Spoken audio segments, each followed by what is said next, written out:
ఆంధ్రప్రదేశ్లో ఆడపిల్లలకి రక్షణ గురించి ఆలోచిస్తే చాలా బాధాకరంగా ఉంది. ఎందుకంటే ఎక్కడ చూసినా రేపులు, మర్డర్లు అండ్ ఆడపిల్లల కాలేజీ బాత్రూమ్స్లో హిడెన్ కెమెరాలు పెట్టి ఏ విధంగా పైశాచిక ఆనందం పొందుతున్నారో మనం చూస్తున్నాం. ఈరోజు నేరస్తులకి ఇంత ధైర్యం వచ్చింది అంటే దానికి ఈ ప్రభుత్వం సిగ్గుపడాలి. ఎందుకంటే గతంలో జగన్మోహన్ రెడ్డి గారి ప్రభుత్వంలో ఒక తప్పు జరగాలి అంటే ఎంత భయం ఉండేదో మీకు అందరికీ తెలుసు.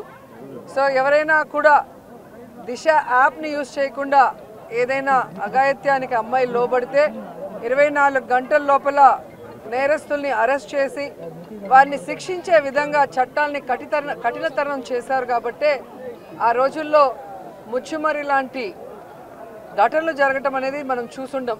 నిజంగా చాలా బాధాకరం. ఒక 9 ఏళ్ల అమ్మాయిని రేప్ చేసి చంపేసి ముక్కలు చేసేశారు. 60 రోజులు అవుతున్న అమ్మాయి శవాన్ని కూడా ఇంతవరకు తీసుకురాలేకపోయారు. అసలు ఆ కుటుంబాన్ని పరామర్శించడానికి సీఎం గారు కానీ హోంమంత్రి గారు కానీ వెళ్ళలేదు అంటే కారణం ఏంటో నాకైతే అర్థం కాలేదు. ఎందుకంటే మదనపల్లిలో ఫైల్స్ దగ్ధమయ్యాయి అనగానే డీజీపీ గారిని స్పెషల్ ఫ్లైట్లో పంపించిన వాళ్ళు ఎందుకు ముచ్చుమరికి స్పెషల్ ఫ్లైట్లో డీజీపీ గారిని కానీ లేదా సంబంధిత మంత్రి గారిని ఎందుకు పంపించలేదో నాకు అర్థం కాలేదు.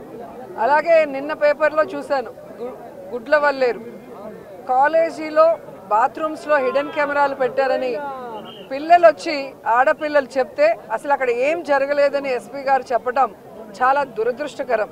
ఈరోజు 300 మంది పిల్లలు ఈరోజు న్యాయం కావాలంటూ ధర్నా చేస్తుంటే ఇప్పుడు విచారణ చేస్తామని దిగిరావటం అనేది మనమంతా కూడా గమనించాల్సిన విషయం.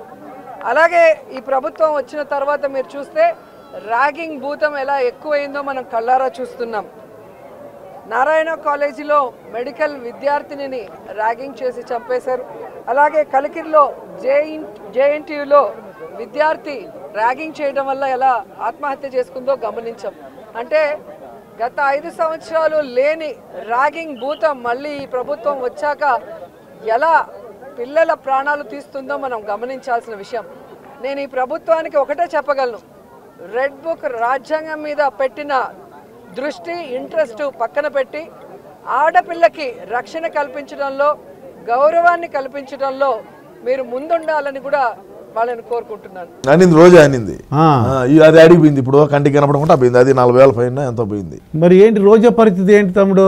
మాజీ పర్యాటక శాఖ మంత్రి కదా, ఇంకా పర్యటనలు చేసుకుంటా ఉంటది. పర్యటనలో జబర్దస్త్ ఏముండదంటావా? ఇంకా ట్రాలీల మీద డాన్సులే, ట్రాక్టర్ ట్రాలీల మీద డాన్సులే. ఇంకా ఇది మన ఫంక్షన్ వెనకాల ఉంటది. అదే అదే దాని మీద డాన్సులు వేసుకోవడమే. మరి కరమేం పట్టలేదులే. కొడుకే 1.5-2 కోట్లు పెట్టి కారు తీయించినప్పుడు కారుకే 1.5 కోటి పైన ఖర్చు పెట్టినప్పుడు ఇంకా ఆమె దగ్గర లెక్క ఉండదు ఏమయ్యా? మరి ఏంటి కొడాలి నాని పరిస్థితి ఏంటంటావు? మరి ఏంటి మేము ఏం చేయాలి? కొడాలి నాని పని కొడాలి నాని ఏమున్నది? ఓడిపోయాడు కదా గుడివాడలో. అవును ఓడిపోయాడు. మరి ఎమ్మెల్యే లేదు, మినిస్టర్ లేదు, ఏం చేయాలా? అంటే ఎల్లకాలం ఎమ్మెల్యే మినిస్టర్ గానే ఉంటారు అనుకున్నావా? అంతే, నేను అలాగే అనుకున్నాను. ప్రజాస్వామ్యం అయ్యా ఇది. 30 ఏళ్ళు ఉంటాడు అనుకున్నాను నేను పోరాటం చేస్తాను 30 ఏళ్ళు. అన్న కోసం నా ఈ పోరాటం ఆగదు. Point number 1. Kodali Nani cancer. Kodali Nani క్యాన్సరా? క్యాన్సర్ బసవ తారకంలో చూపించుకుంటాడు. ఎవరిది? బాలకృష్ణ గారిది. వాళ్ళ తల్లిగారి పేరు మీద బసవ తారకమ్మ క్యాన్సర్ రీసెర్చ్ ఏదో పెట్టినాడు కదా, ఆడికి పోయి చూపించుకుంటాడు. మేము ఎంత తిట్టినప్పటికీ మా బతికేమో మళ్ళా బాలయ్య కాలకాడికి బాలయ్య పెట్టిన హాస్పిటల్కి పోయి ఆడ ట్రీట్మెంట్ చేసుకుంటా బతున్నాము. అది పరిస్థితి. మొన్నగడ కళ్ళు తిరిగి పడినాడు. సరే నీకు అన్ని ఎందుకయ్యా, నువ్వేదో అడుగు. ఏం వాళ్ళ క్యాన్సర్ వంశీ పోని చెప్పు. వల్లభనేని వంశీ ఏం హైదరాబాద్కి వచ్చేసినాడు కదా. హైదరాబాద్ వచ్చేసాడా? నుంచి మరి బిజినెస్ అని చేసుకోవచ్చా? ఏమైనా వదిలేస్తారా ఏంటి? అసలు ఏంటి పరిస్థితి అలా ఉంటుంది అంట. వ్యాపారాలు వాళ్ళకి రియల్ ఎస్టేట్లు వాళ్ళకు బ్రహ్మాండంగా వాళ్ళకు మంచి మంచి పరిచయాలు ఉంటాయి. మనది మనం అంటే ఇంటర్నేషనల్ గా ఉంటాం, మనకు లోకల్ గా తెలియదు కాబట్టి ఏదో వాళ్ళు పడేది వాళ్ళు పడతా ఉంటారు. మనకి ఎందుకు? ఇప్పుడు జగన్మోహన్ రెడ్డి గారు ఇప్పుడు ఓడి చెప్పేది ఇప్పుడు జగన్మోహన్ రెడ్డి ఏంది బొక్క మా అన్నే కావచ్చు. ఆయన ఐఏఎస్ఎల్ ఐపీఎస్ఎల్ కోర్టులో మింగబెట్టినాము. ఈ వల్లభనేని వంశీ అంతా, రోజా అంతా, బొక్క విడుదల రజనీ ఏంది, గుడివాడు గుట్కాగాడి ఏంది, ఏమైతే అది వీళ్ళందరిది IAS IPS అని కోర్టు బోన్లు ఎక్కించి నా కొడకలము తల్లిని చెల్లిని వాడుకొని ఏదలు బడిగా తిప్పిన వాళ్ళము సినాయన ఈడు మాకు ఎన్నుపోటు పుడుచాడు ఈడు మాకు ఇదిగా ఉన్నాడు అని చెప్పి గొడ్డలతో నరికిన వాళ్ళము ఇంకా కొడాలి నాని ఏంది వాళ్ళ నేను వంశీ ఏంది బొక్క ఏందంట ఇప్పుడు గొడ్డలు అన్నావు కదా మరి గొడ్డలు అంటే ఎన్నాళ్ళు సీఎం గా ఉన్నందుకు జగన్మోహన్ రెడ్డి గారు పర్లేదు ఇప్పుడు మరి దిగిపోయారు ఏమవుతుంటారు గొడ్డల పోటు ఏమైతే ఏమవుతుంది సిబిఐ విచారణ పిలుస్తుంది పోతాము అన్న పోతాడు వదిన పోతుంది తేడా జరిగితే లోపల మింగుతారు ఏందంట 16 నెలలు ఉన్నాం ఏమవుతుంది ఇంకా మేమేం చూడడం చేయాల మాకు తెలియజేయాల 10వ తరగతిలోనే పేపర్ లీకేజ్లో జైలుకి పోయి నా కొడుకులో మేము జైలు ఏంటి అది మాకు అత్తగారులతో పాటే సమానం ఏం కాదు మాకు మా రాయలసీమలో నీ మీద ఎన్ని కేసులు ఉంటే నువ్వు అంత మగోడివి ఏ ఊరి మీద మాదా కాకినాడ మీ గోదావరి జిల్లాలో ఉచ్చబోసుకుంటారు పోలీసు వాళ్ళన్నా జైలు కేసులన్నా నిజమే మాకు ఇంటికి మొక్కతో సమానం ఇది ఇంటికి మొక్క అన్న మీద ఎన్ని కేసులు ఉన్నాయి ఏమైంది ఏం పెరిగినారా సీఎం గా ఉన్నారు కాబట్టి రాలేదు మరి సీఎం దిగిపోతున్నాడు కదా పోయినాడు ఆల్రెడీ రాజీనామా రాసి ఇచ్చినాడయా సిబిఐ కేసులు అన్ని ఏమవుతాయని ఏమైనా కానీ 16 నెలలు జైల్లో ఉన్నాము ఇంకొక 16 నెలలు ఉంటాం అవసరం అయితే అంటే అలవాటేనంటావు ఇవి అయితే వారిని 10వ తరగతిలోనే జైలుకి పోయిన వచ్చిన వాళ్ళమయ్యా మళ్ళీ ఒకసారి బాలకృష్ణ అభిమాన సంఘం కడప టౌన్ ప్రెసిడెంట్ గా పనిచేసినప్పుడు ఏదో సినిమాలో కూడా ఎవరో గొడవ అయితే అప్పుడు కూడా 2 రోజులు కేసులో ఉండొచ్చాడు మరి ఏంటి చక్రం బాబా అంటే చక్రం బాబాని మీరు ఏళకోవడం చేశారు ఎవరు మీరు మన పార్టీ జగన్మోహన్ రెడ్డి చక్రం బాబా చక్రం తిప్పాడంట సెంటర్ లోని ఇప్పుడు మళ్ళీ అదే పరిస్థితి వచ్చింది ఇప్పుడు మళ్ళీ ఫోటోలు వచ్చినాయి నేను కూడా చూసాను నరేంద్ర మోడీ పక్కన కూర్చోన్నాడు అవునవును ఏం మాకు కూటమి తెచ్చి పెడతాడో చంద్రబాబు నాయుడు మాకే తెలియదు మీరు సీఎం అయినప్పుడు ఏం చెప్పాడంటే మెడల్ ఉంచుతాను అన్నారు మెడల్ ఉంచలేదు ఇప్పుడు ఆ ఛాన్స్ వచ్చిందా అని ఏంటి చక్రం బాబు అంటే మీ నోటు ఏమంటే అది అవుతుందా ఏంటి మా నోటుతో ఏమనేది కాదు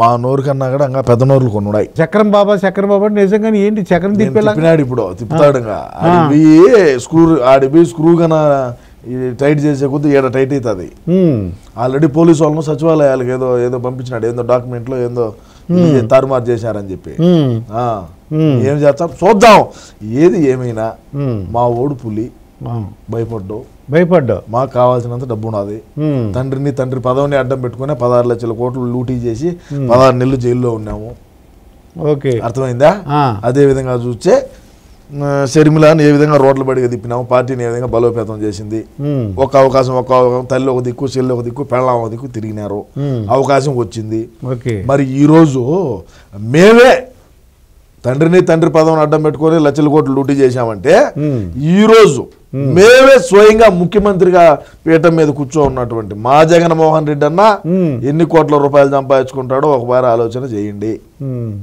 సో దేనికి మేము దాటాల్సిన పని లేదు ఇప్పుడు షర్మిల ఇద్దరు చెల్లెలు కూడా మొన్నటి ఎలక్షన్ వరకు మేము కొద్దిగా ఇబ్బంది పెట్టారు అన్నకు ఓటేద్దు అని ఆ ఎఫెక్ట్ ఉన్నట్టుంది మరి ఇప్పుడు ఎలక్షన్స్ అయిపోయింది ఆవిడ కూడా ఓడిపోయింది ఇద్దరు కలిసి ఉంటారా ఇప్పుడు ఏమన్నా జరగదు అంతేనంటారా జరగదయా ఎట్ట జరుగుతుంది అంటే ఎలక్షన్ అయిపోయినా ఓడించేసారా అయిపోయింది ఎలక్షన్ అయిపోయినా ఓడించేసినా ఏమైనా కూడా అది జరగదు మరి సిబిఐ కంటే మరి కోర్టులు ఎన్ని కేసులు అవసరంతో పోతాము ఏమైతుంది మా వెనకీర్తి వీళ్ళు కూడా వస్తారు ఉండేవాళ్ళు కూడా ఇప్పుడు ఉండే మా మంత్రివర్గ విస్తరణ మంత్రివర్గంలో ఎవరైతే ఉన్నారో ఆర్కే రోజా గడ వెనకీర్తి రావాల్సిందే రజనీ వెనకీర్తి రావాల్సిందే ఇంకా కొంతమంది ఉన్నారు వెనకీర్తి వచ్చేవాళ్ళు ఐఏఎస్లు పోతారు ఐపీఎస్లు పోతారు ఎవడైతే అతి ఉత్సాహంగా జగన్మోహన్ రెడ్డి కళ్ళల్లో ఆనందం చూడాలని ఎవరైతే అది కాంతిరాణ టాటా ఉన్నాడు ఊడోలే ఎవడన్నా కానీ ఎవడైనా వెనకీర్తి రావాల్సిందే అతి ఉత్సాహం ప్రదర్శించినోడు ఎవడైనా రావాల్సిందే ఇప్పుడు వేణుస్వామి